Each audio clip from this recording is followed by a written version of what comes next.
It's the Real Estate Podcast, brought to you by ANZ Home Loans for financial well-beings. And welcome back to another episode of the Real Estate Breakfast as we talk property news every morning, 7 days a week, of course, as heard on iHeartRadio, Spotify, Apple Podcasts and Amazon. Didn't take us long to get to the middle of the working week. Wednesday, July the 3rd. Now, if you are in Geelong and waking up this morning, especially if you are in Leopold, St Leonards or Torquay, then you'll be happy to know that you are in suburbs among Australia's top 50 suburbs expected to experience significant home value growth. Now, that is according to Hotspotting's Winter Price Predictor Index, as reported by realestate.com.au. Now, they say that these supercharged suburbs have shown the sharpest rise in sales over 4 consecutive quarters now, indicating upcoming price increases. 10 Victorian suburbs made this top 50, with 7 outside of Melbourne in regions like Ballarat, Bendigo and Geelong. And the report highlights that regional Victoria is recovering from a post-boom decline in 2022. Well, since we are talking about Geelong, it's time to catch up with Sarah Thompson again. Sarah is the owner and the director of Loan Market there in Geelong.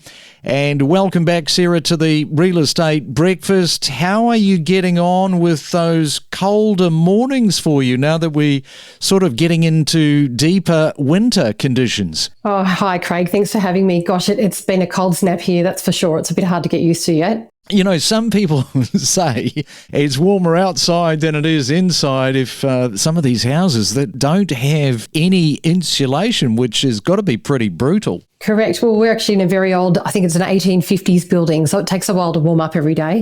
Well, if that is you this morning, stay warm. Now, we're talking about maximising your borrowing capacity and the significant difference that it can make. Now, one of the crucial advantages to using a mortgage broker is having access to their lenders, because we mere mortals will only have access to the bank that we are banking with, and a lender can affect your borrowing power and capacity, which some people really, Sarah, don't take into consideration. Yeah, that's true, Craig. Every lender has different policies, different products, and different serviceability, which is how much you can actually lend with them. So as brokers, we've got access to a huge amount of those, unlike walking into a bank and having reduced options there. And the lender that you choose can be the difference between getting the property you want, because you can lend a higher amount with that particular bank, or actually missing out on the property. So it's really important to be able to understand the difference between all of the lenders.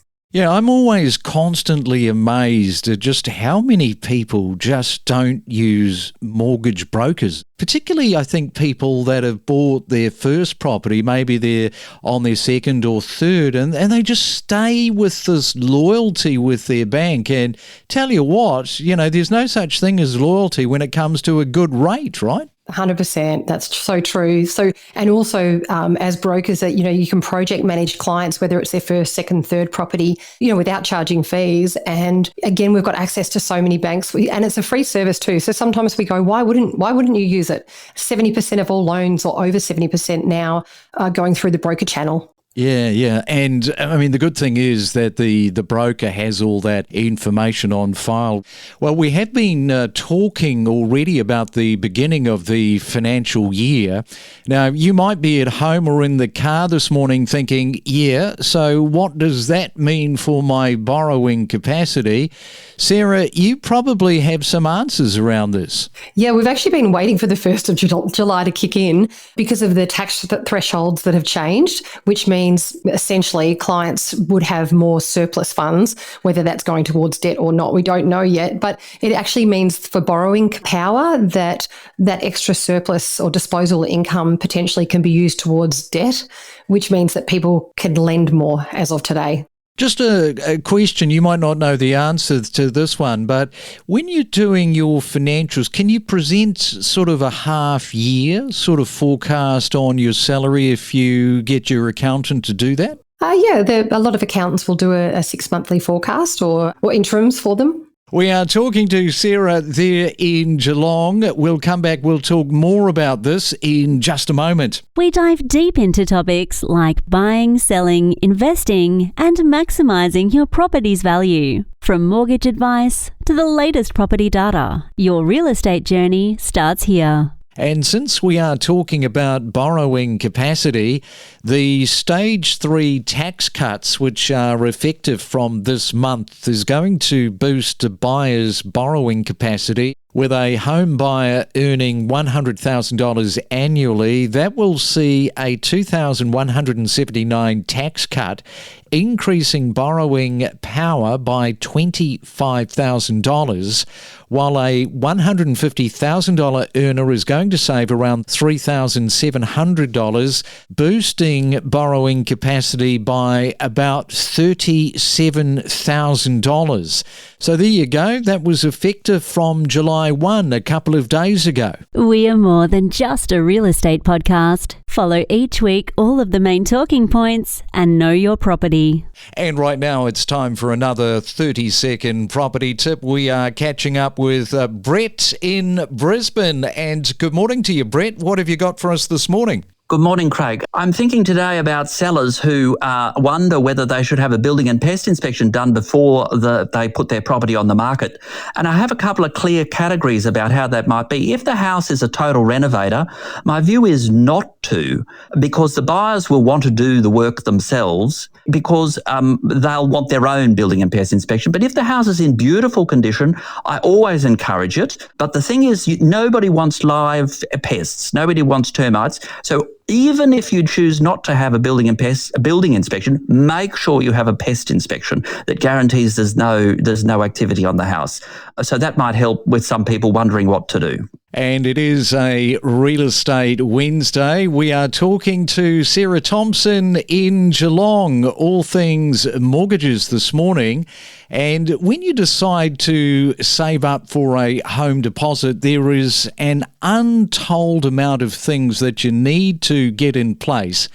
And a lot of first home buyers think that it's quite an easy process to work out how much money you can actually loan. That mortgage money that you are loaning is largely worked out through your borrowing power. So, Sarah, you can step through for our listeners, I'm sure, how somebody's borrowing power is calculated, because I think a lot of people just think that it's based on their income. Yeah, correct. So it is income, but obviously things like liabilities that clients might have, things like that would be HECS or buy now, pay later, which a lot of people forget about, and that can impact how many dependents they have. Are they paying child support at the moment? What are their living expenses like as well? So somebody with really high living expenses, can then generally borrow less than if somebody that was earning the same income was spending a little bit less as well.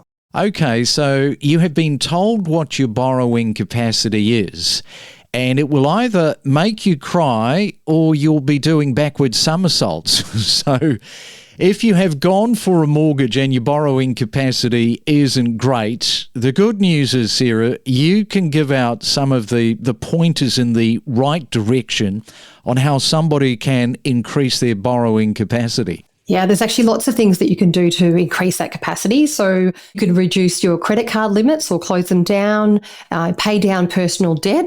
You could refinance your car loan if you have one or pay it out. But if you refinance it, lower loan repayments each month instead of potentially higher ones. HECS is a big one, obviously, in Australia, those study loans. So getting rid of that can definitely help borrowing. Salary sacrifice or tax-free income. People getting a second job. At the moment, we're finding a lot of first home buyers are getting a second job to try and get into the market. We could re-extend home loans back to a 30-year loan term if they're at 25. Or you could buy with somebody else, a friend or a family member, but you might want to get legal advice with that one. So there are lots of things that people can do to increase that. And also around credit cards, quite interesting. I know that we got an email not so long ago from somebody that was talking about changing banks, and they had a credit card, I think the limit was $10,000. And the new bank that was going to take their business on said that they wanted to close down. They saw that $10,000 limit as a bit of a liability, which I hadn't really factored. I mean, I've bought many houses. I've never had that happen to me, but I found that was quite interesting. Yeah, and a $10,000 credit card limit, I would say potentially $30,000 to $50,000, it would decrease your borrowing capacity by, or increase it by closing it. So they have a huge impact, even if they're not being used. Gee, so, that's a really fascinating aspect, because I think most people just would not be aware of just how much of a negative that would have. So you can kind of understand it where the bank is coming from, because if suddenly you went to that life raft and drained 10 grand, it's 10 grand extra you owe. Yeah, that's so true. They do look at other debts, and even if they're being paid out on time every single month, they'll still take that limit into account as well. How much of a problem has Afterpay, because that's relatively, it hasn't been around forever, how much of an issue has that really caused people to, get into some trouble, some difficulties when saving? Yeah, I think it was probably more the banks when they bought out the buy now, pay laters. When clients had those, the banks frowned upon them to start with because it was quite new, and they were just wanting to make sure they were lending correctly. Most of them have pretty low sort of limits on them, but they do actually put a credit hit against your name when you take them out. So you can actually see them on your credit report. So if you put a bank application in and you haven't disclosed that buy now, pay later that you might have forgotten about, then the banks will actually ask you why you haven't declared that debt. All right, good stuff, Sarah. We'll leave it there. Sarah Thompson there in Geelong. Thanks again for coming on to the Real Estate Breakfast, and stay warm this morning. Thank you, Craig. I certainly will be. Every week, real estate transactions take place as the market shifts month by month. And every day, we keep you better informed and updated on the Real Estate Podcast. The stat of 80% of the people falling out of the industry is staggering. It's quite disappointing, really, because I feel as though as an industry, we lose a lot of good people because we don't have good career pathways and training infrastructure to help them grow and develop. The really successful principals around Australia are the ones that don't have the churn, that, have people that are absolutely committed to working alongside these principals. 100%. Look, real estate is a lot about resilience and repetition. We understand that. That's the foundations of the business. But really getting to know the person, identifying their strengths and weaknesses, and putting a team around them to help in some areas that they're perhaps not efficient at will ultimately help them grow. We certainly don't like the idea of the old days where you put an agent into an office, give them the old digital phone book and say, off you go. We connect you to the best real estate information across Australia. The Real Estate Podcast.